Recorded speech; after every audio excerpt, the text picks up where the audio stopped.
Friends आपने केमती अच्छे आशा को समस्त भल थे। तो मुझे गोटे रेसिपी आप सेयार करना चाहूँगी सेमी उपमा।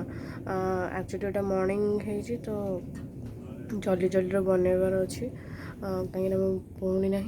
देन मो मामा देह भल लगुनि से कहले अच्छे बनवाई तो चलते तो यहाँ कौन करेंगे आप जो जल्दी जल्दी कराया चाहते सिमी तो आगुआ भाजी रखिदे बहुत बेटर जेहतु आम ना गोटे नुआ पैकेट खोली तो से सब एकाड़े ही भाजी दूचे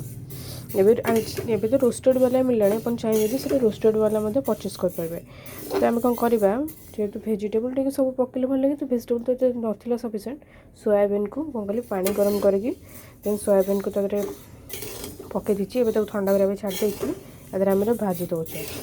तापर ये भाजिया भितर कौन करा अलमोस्ट हो गला ब्राउन देखा गला काढ़ी आम ए बनवा आप देखा केमती यहाँ हम सो ए बाहर करदे भाजी होता तो कड़े बसई कड़े गरम होगा आम तेल सो कड़े गरम हो तेल पड़ जाए एक्चुअली ये फुटन कि जीरा पकाया कथा जी चाहिए पकाया otherwise you can skip that.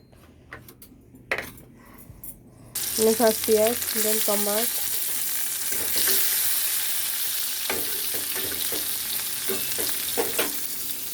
Then कौन करवा से कटा हो कंचा लंका देन बीन्स पकईदेवा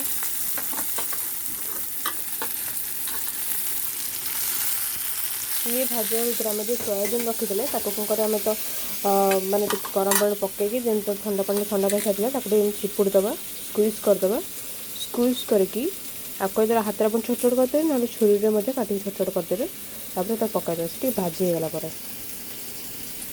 यही टाइप छोट छोट करदे कौन तो कौन मिसीज चारिटे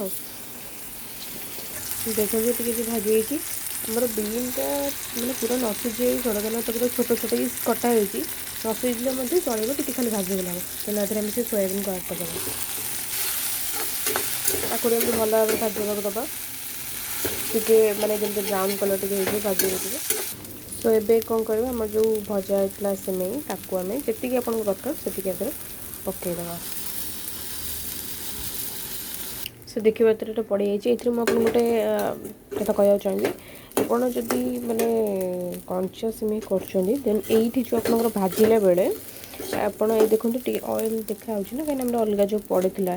बीन्स एक ऑयल पड़ भजा तो से जो ऑयलटा अच्छी आप चाहिए से 2 मिनट भाजी पारे अदरवाइज एमती भी जो भाजी सारी भाजिले भी से भल किसी खराब ना टेस्ट भल आसो तेणु जब किसी ततर अच्छा कंचा रही अल्प बेसी परिमाण तो ये भाजी हेनी अल्प परिमाण कर जन 2 जन तो आप तेल भाजी पारे अल्प टी पा देदेगा अल्प देगा यही पानी हूँ से पानी जोटा कि मुझे सोयाबीन को बतुरी थी से पानी कहीं देखो किसी खराब पानी ना पानी को वेस्ट कराया भी ठीक नुहे तापर कौन करें ढांकुण देके 5 मिनट छाड़दबा सीझी जाइए स्वाद अनुसार लुण पकईदे देन घाटीदबा ये तो अलमोस्ट डन हो गलानी केवल जहाँ मसला किसी पकईदे देखो मसला आप मैगी मसला पकई पारे इपी मसला पकई पारे अदर पास्ता मसला तो किसी मसला आप पकई पारे तो टेस्ट मेकर हिसाब से तो मतलब इपी मसला पकई दूसरी देन गोटे पास्ता मसला पकईदेव देखो ऑलमोस्ट डन हो प्रस्तुत देन आम खाली तो कहते सर्व कर टाइम देखिए के बढ़िया कलर आसी तो यहाँ जो जल्दी जल्दी थी ना बेटर हो Parth it's okay but test भल अच्छे टे टेस्ट कर देती तो thanks for watching I hope you will like that thank you bye.